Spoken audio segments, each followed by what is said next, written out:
Hey everybody, welcome to another episode of Widgets and Wonders. This is my semi-regular show that's all about small companies making cool products. So if you haven't seen this before, what it's usually about is someone who's making great terrain, or they're making measuring devices or tokens, or even their own miniature games. And they've been brave enough to put it out there and show it to people and see if they want to buy it. Usually it's something I think isn't getting enough attention, or it's someone who's got in touch with me and said, hey, I put myself out there and I'd like some help trying to get in front of people. So if you like seeing interesting small cottage industry stuff, one-man sort of mom-and-pop shop sort of companies, their products and stuff, then that's what I'm here for, and that's what I show off. So today we're going to be talking about a company called Homebrewed Worlds. Now you've seen some of their stuff, or his stuff. It's not a they, it's a him, on my shows before. His name is Benjamin Galbraith, and he's from Dallas, Texas, and he makes terrain. Now, he doesn't just make any old terrain. This isn't MDF terrain. This isn't any kind of mass-produced terrain. He does one-of-a-kind, handcrafted, sort of on-demand, and whatever's in your imagination, he can try and build the spec terrain pieces. He's been making terrain for a very long time. His favorite book was the How to Paint Citadel Miniatures, not How to Paint Citadel Miniatures, How to Make War Games terrain book from the 90s. I think I still have that book somewhere. It has like a red cover, and it's got all kinds of like tips and tricks for making everything from towers out of Pringles cans to how to make thatch roofs by getting bits of card and then chopping it into lines of shingles and stuff like that. So it's a great book, but it basically inspired him to become a terrain maker.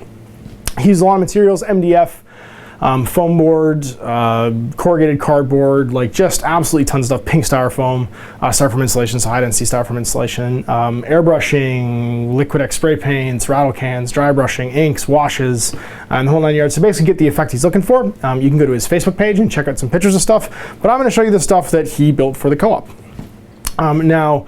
Full disclosure, he built this stuff and sent it to me sight unseen. Like, I'd never heard of him, he'd never heard of me, and he said, hey, he actually hadn't even started, I don't think, the webpage or anything like that until that point, but he had the idea that he wanted to try and do this. And he said, could you tell me if it's any good? And he sent me a box of it, and we use it in all the Mordheim videos. And people started asking me where I got the terrain, and I just send him along the email and be like, hey, this guy wants to get in touch with you. And I think the last time we talked, he was making like 3 sets of Mordheim terrain and a couple sets of Frostgrave terrain, and like he's been crazy busy before he even really decided he was gonna start a company. So this Widgets and Wonders is about him and him basically doing on-spec and by demand scenery building. So let's take a look at some of the stuff that he's made that he sent at the co-op. All right, and here's some of our terrain collection from Homebrewed Worlds. So in the front here, some new stuff you guys probably haven't seen before. This is his take on some of the Age of Sigmar terrain. So using a combination of MDF, some foam board, cutting and hacking, and I believe some Herstarts molds too.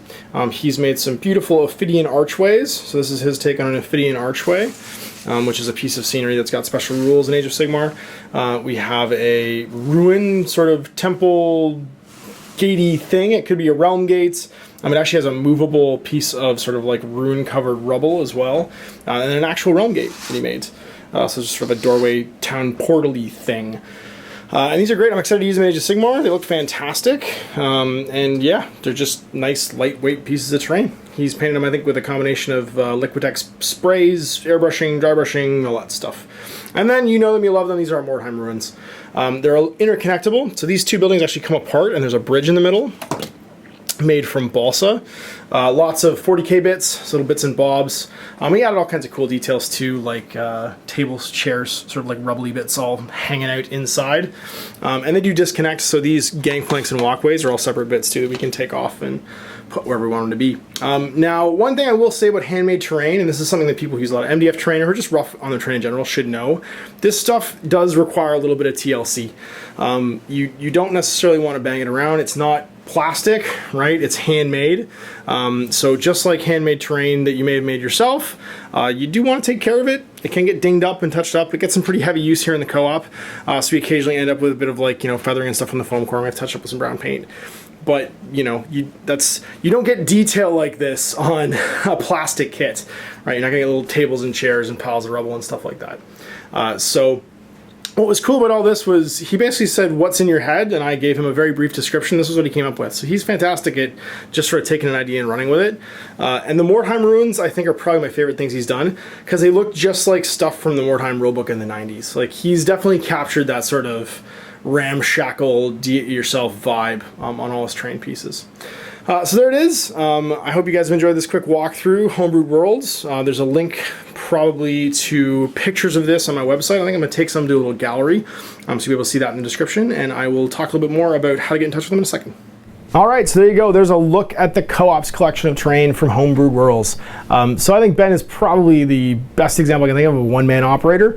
He decided to make some scenery relatively early into the life of my co-op. He sent it to me, and then people decided that he should start selling it. So he's got 2 ways that you can get in touch with him and check out his stuff right now. He has a Facebook page. Now, I can't link that in the video for some reason. It won't let me do it, but you can click the link below in the description, check it out. Now, that's also got a messaging inbox. You can get in touch with him if you want to, see what he's been doing or talk to him or get a quote on making some scenery.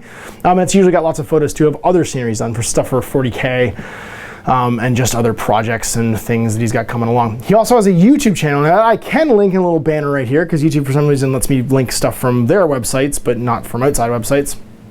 And you can go check out the video he did on the Mordheim collection that he's recently done for a client, and that should give you an idea of what he's also done that's outside of what you've seen in my videos. So I hope you guys give him a sort of a look. If you want to subscribe to his YouTube channel, you'll be able to see what he comes up with in the future. He did a real good job of shooting that one selection of Mordheim terrain, so you can go and see what else he's been making. Hopefully we'll have more videos in the future if you guys check out.